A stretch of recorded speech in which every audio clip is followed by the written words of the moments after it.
Assalamu alaikum. It's now 20 past 7 on a beautiful Friday evening. I'm your host for this evening, Vakir Daud, and very soon we're going to be joined by a biokineticist um, from the University of Johannesburg, Rabia Albertyn, who will be telling us more about the return to sport um, in South Africa. This is after SA Rugby has confirmed a resumption to non contact training earlier this week under the adjusted level 3 lockdown amendments. This is going to be quite interesting. The club players have been out for quite a while this year, and just to see how they bounce back and obviously go ahead and tackle the season, it's going to be quite interesting. On the line, we do have Rabia to tell us more about this. Assalamu alaikum, Rabia.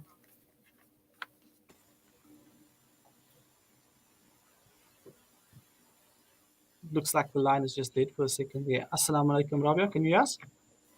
Walaikum salam. Yes, can you hear me? Loud and clear. Rabia, thank you so much for joining us this evening. This is the first time that I can remember that you are on the show. Could you possibly just give the listeners a brief introduction to who you are and what exactly you do? I am a final year biokinetic student at the University of Johannesburg.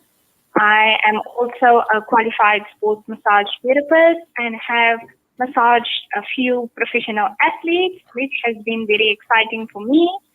And I also have done cupping therapy in my spare time.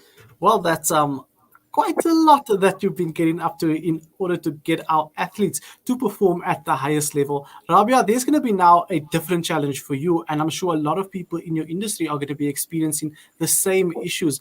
I mean, we're going to be returning to sport, amateur sport that is, for the first time after about a year.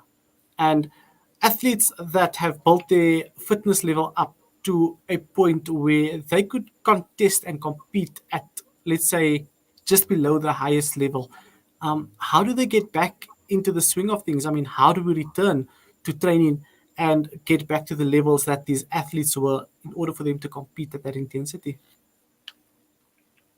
You would definitely start slow because you to go at the rate that you initially used to go because that places you at a risk of injury because you haven't been training as frequently. So overtraining is really an aspect that an athlete needs to consider. So it's best to take it in your stride, but still try to exercise and do your training at least 3 to 5 days a week. So it's also just to prevent overuse injuries or traumatic injuries for that matter. And it's also important to remember that you need to strengthen your muscles before you can push them to undergo and experience endurance in your muscles. If your muscles lack strength, you won't be able to endure longer training sessions. And I mean, for an ordinary coach out there, we know that coaches are striving to get their qualifications and things like that. But at an amateur level, we do know that there is quite a number of coaches that aren't as skilled in certain departments. What would your advice be to them on how to go and take training head on? I would advise that you speak to anyone like that's in the sports industry. Try and make contacts with people out there, and just put yourself out there and push as much as you can. Read articles, listen to podcasts, watch more sports to gain more insight into the sport and the injuries related to specific sports and how they recover and how long the recovery rate is for certain injuries for certain sporting codes as well. Rabia, you've been involved with a lot of professional athletes over the past a few months. And I mean, now obviously with a lot of breaks in the season due to COVID-19 and also the inconsistency of training due to COVID-19, the pandemic obviously affecting teams. How did you find your treatment for players? Has it been very frequent, or do you find that players are actually looking after themselves more at a time like this? Do you think that the decrease in training certainly helped the professional players? I wouldn't say it helped, but I also wouldn't say it did not help. It would be a balance between the two. So everybody needs a rest day in between. So the time off that they've had was beneficial. But those who did not also keep up their fitness levels may have had a decrease in performance, which could have let the team down and also affect their recovery rate if they were previously injured, and as well as place them at a greater risk of re-injuring themselves. Look, it's quite interesting, the amount of injuries that's been coming up, and sometimes it's been COVID. I mean, how does a player that has been affected with COVID-19 return back to training? Have you dealt with a situation like that, or um, what advice do you have for the amateur players that would be affected by COVID-19 and would then need to make their way to return back to training? I would suggest that you let the disease run its course. So you don't train while you're feeling sick, because then you're just going to make yourself feel worse.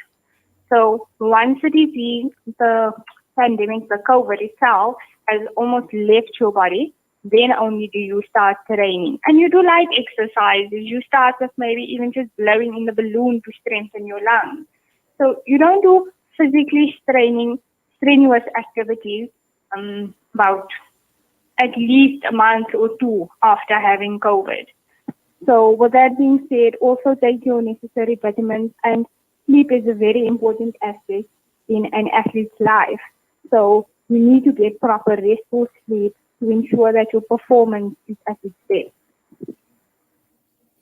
Quite valid points there, but I mean, Rabia, let's be realistic. If we're looking at 2 months out of play, I'm sure that would be any head coach's nightmare.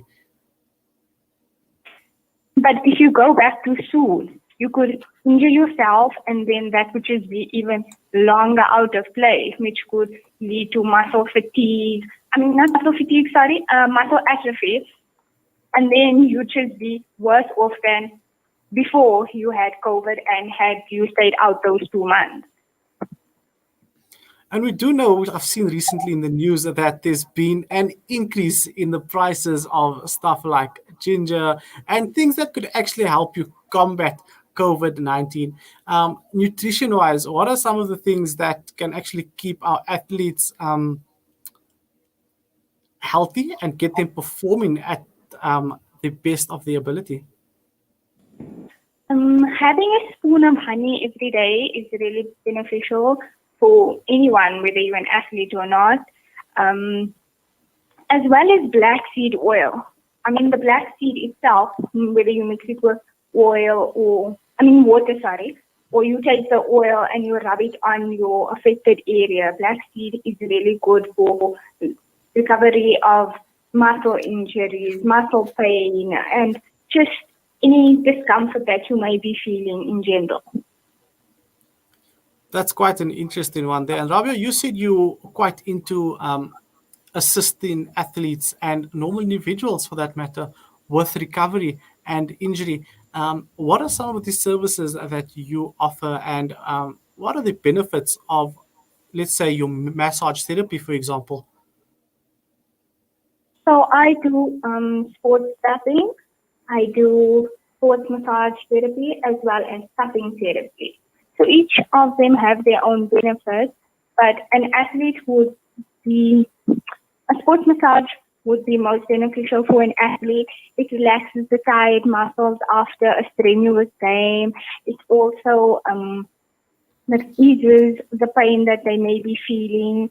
It promotes better sleep, as well as just a general feeling of relaxation, so that you are able to perform at a better level. Quite interesting. And let's move on to the cupping. We do know it's a sunnah. It's been quite beneficial to a lot of athletes. We've seen the likes of Sonny Bill Williams, and more frequently, or let's say more frequently used in Johannesburg amongst the rugby teams and the football teams that are now getting cupping done for the athletes to aid the recovery. What are some of the benefits of cupping? The cupping removes stagnant blood and blood that has not flowed sufficiently to an injured area. This will allow new blood to regenerate in the body and promote better circulation. It which allows more oxygen to reach the tissues and enable an athlete to perform at their optimum. Well, that's quite interesting. And for all of these Salam Media listeners and viewers out there that would like to get in contact with you, um, how do they do so? Could you please share your details with them? So I have an Instagram page called The Health Paradigm, and you can also contact me via email at rabiaalbertyn02@gmail.com. Well, for all the Salam Media listeners and viewers out there, you've heard it from Rabia Albertyn herself. She can assist you with your sports massage therapy and your cupping, as she's worked with some of South Africa's greatest athletes to ever done the great jerseys in South Africa, and also take the pitch in South Africa, if you can call it that. Quite interesting. Rabia, thanks for your time this evening. We really, really appreciate it. We know that you've got a jam-packed schedule, and all the best with dealing with our athletes and keeping them performing at their peak. Thank you so much for having me. It's always a pleasure. That was Rabia Albertyn, the owner of Health Paradigm, and she's also a qualified sports massage therapist and cupping therapist. She's also a biokineticist from the University of Johannesburg. Quite an impressive CV that is.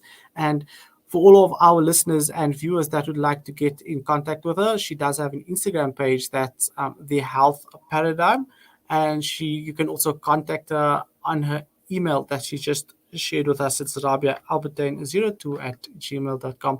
Well, that's it from our recovery segment for this evening. We're going to take a short break, and then we're going to be joined by Suleiman Moden, who's going to tell us more about the Proteas tour of Pakistan. They have moved on to the T20s, where they narrowly missed out on victory last night, with the Pakistanis snatching it at the end. And then also we have the Aussies that cancelled their tour to South Africa. Quite an interesting one. Were they scared of South Africa, or are they actually really taking their health serious? Well, we wouldn't know. Maybe Suleiman can give us more input on that topic, or we're going to be joining him after the break.